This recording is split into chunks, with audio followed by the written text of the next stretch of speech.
tous, j'espère que vous allez bien. Je vous retrouve aujourd'hui pour une vidéo qui s'adresse en réalité aux personnes qui pourraient passer par ma chaîne et qui seraient non cavaliers. Effectivement, les propriétaires de chevaux se retrouvent parfois face à des situations un petit peu incongrues et je pense que c'est tout bonnement un manque de communication. Quand on n'est pas cavalier et qu'on ne connaît pas les chevaux, il est selon moi indispensable qu'on connaisse toutefois quelques règles. La première chose à savoir, c'est qu'un équidé, un cheval, un poney, un âne, un zèbre, que sais-je, est un animal herbivore qui ne rumine pas. Son système digestif ne permet pas de régurgiter ni de vomir. En gros, tout ce qui rentre doit ressortir d'une façon ou d'une autre. Si ce n'est pas le cas, l'élément ingéré pourra provoquer un dérèglement digestif, une torsion intestinale ou pire, une occlusion. En gros, c'est ce que nous cavaliers appelons les coliques. Ce ne sont pas les mêmes coliques que pour les humains. Un cheval, en gros, qui serait en colique est constipé.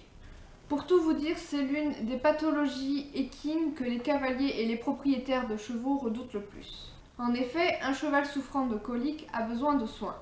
Ça peut aller par une simple piqûre calmante pour les plus chanceux, jusqu'à une opération très lourde et bien sûr très coûteuse qui consiste tout simplement à ouvrir le cheval et à démêler ou retirer les parties d'intestin abîmées. Et malheureusement, tous les chevaux n'y survivent pas. Nous, les propriétaires de chevaux, bien sûr, connaissons les risques, mais vous, les connaissiez-vous? Donc quand vous voyez des chevaux dans un pré, s'il vous plaît, ne les nourrissez pas. Premièrement, vous risqueriez de vous faire mordre, maladresse ou impolitesse de gros gourmands. Mais vous risquez aussi de les rendre malades. Le pain sec, par exemple, gonfle dans le système digestif et provoque ce qu'on appelle un bouchon, empêchant le cheval de respirer correctement. Pour le soigner, le vétérinaire devra introduire une songe dans l'œsophage du cheval. De plus, le pain est bourré d'amidon que les chevaux ne tolèrent pas bien. Les pommes souvent données entières peuvent être mal mâchées et peuvent tout simplement étouffer le cheval. Qui sait, ce joli blond qui va vous faire les yeux doux est peut-être un papy à qui il manque quelques dents. Les carottes sont très sucrées. Ils en raffolent, c'est vrai, mais certains animaux ont un régime très strict pour limiter leur prise de poids. L'herbe fraîchement tondue de votre jardin n'est pas bonne non plus. D'abord parce que rien ne garantit qu'aucune plante toxique pour notre cheval ne s'est glissée dans votre tondeuse. De plus, l'herbe coupée fermente rapidement, ce qui provoque certaines réactions chimiques dans l'estomac du cheval. Enfin, pour ce qui est de votre salade flétrie, de vos tomates trop mûres, de vos épluchures de patates, comment vous dire? Nos chevaux ne sont pas vos poubelles? Il y a aussi une seconde chose à savoir. Les équidés sont des animaux qui vivent en troupeau et qui, dans la nature, sont des animaux qui se font bouffer par les prédateurs. Est-ce qu'on peut dire ça comme ça? Bref, ils ont un fort instinct de fuite, mais peuvent aussi avoir des réactions assez violentes face à des personnes ou à des choses qu'ils ne connaissent pas. Il va sans dire que les chevaux peuvent peser jusqu'à 1 tonne. Face à votre enfant ou même face à un adulte, ça peut parfois causer des dégâts. Par exemple, lorsque vous vous promenez et que vous voyez des équidés dans un champ, si vous ne connaissez rien aux chevaux, s'il vous plaît, n'allez pas essayer de les caresser. Nul doute que cela ferait très plaisir à votre enfant et à vous-même, mais même le petit poney tout mignon est équipé d'armes redoutables face à un prédateur. Pour n'en citer que 2, ses sabots et ses dents. Si vous ne savez pas reconnaître les signes de mécontentement que pourrait vous lancer l'animal, abstenez-vous. Dois-je préciser qu'il est fortement déconseillé d'entrer dans les prés? Si en vous promenant vous passez près des champs avec vos chiens, faites-les marcher au pied, le temps de passer les clôtures. Si les chiens aiment beaucoup courir après les chevaux, je dois vous avouer que nos chevaux aiment aussi courir après les chiens. Un accident est vite arrivé. Enfin, il nous arrive de nous promener avec nos chevaux.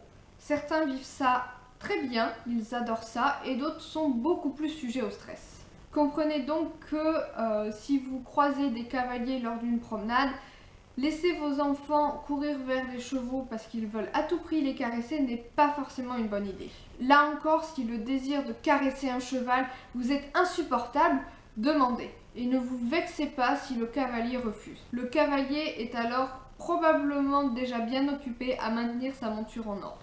Ne passez pas derrière le cheval sans prévenir, ne criez pas, mais ne vous cachez pas non plus derrière, que sais-je, un arbre ou un fourré pensant bien faire. C'est un petit peu une très bonne technique de chasse adoptée par les prédateurs. Donc c'est le meilleur moyen pour effrayer un cheval. Enfin, utilisateur d'engins à moteur, camion, voiture, moto, scooter, tondeuse, votre véhicule est un monstre terrifiant. Notre statut de cavalier ou de meneur d'attelage nous soumet au code de la route comme vous. Nous roulons à droite. Si vous croisez un cheval sur la route, s'il vous plaît, ralentissez. Si vous avez besoin de nous doubler, nous ne sommes pas équipés de rétroviseurs.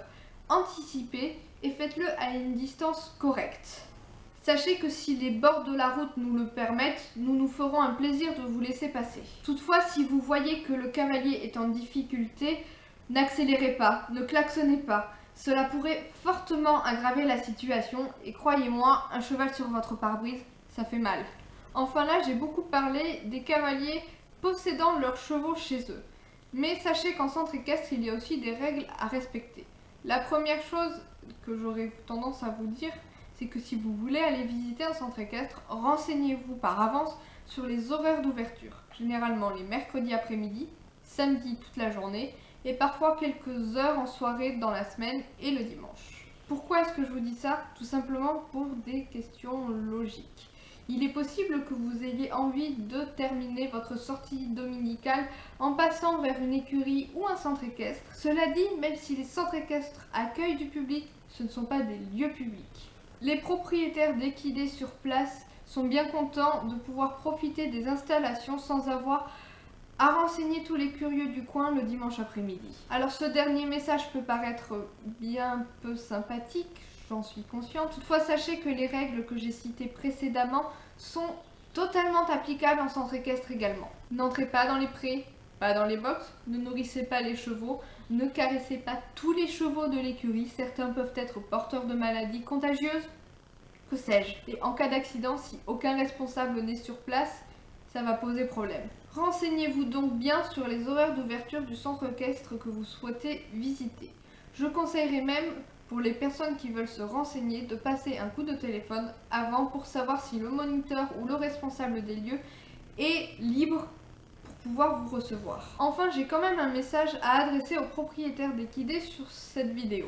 En effet, on voit souvent des panneaux sur les clôtures indiquant aux passants de ne pas nourrir les chevaux. Sachez que les personnes agissant ainsi n'ont pas forcément conscience de tout ce qu'on vient de citer et le font tout simplement par manque de connaissances. À ces panneaux, nous pourrions par exemple ajouter le numéro de téléphone des propriétaires des chevaux, indiquant aux gens qui pourraient passer par là qu'en cas d'attitude qui leur semble anormale de la part d'un des chevaux, ils appellent ce numéro. Alors oui, il est possible que vous soyez appelé parce que votre cheval est tout simplement couché au milieu de son pré un dimanche après-midi à l'heure de la sieste. Mais cela pourrait aussi vous alerter en cas de réel problème.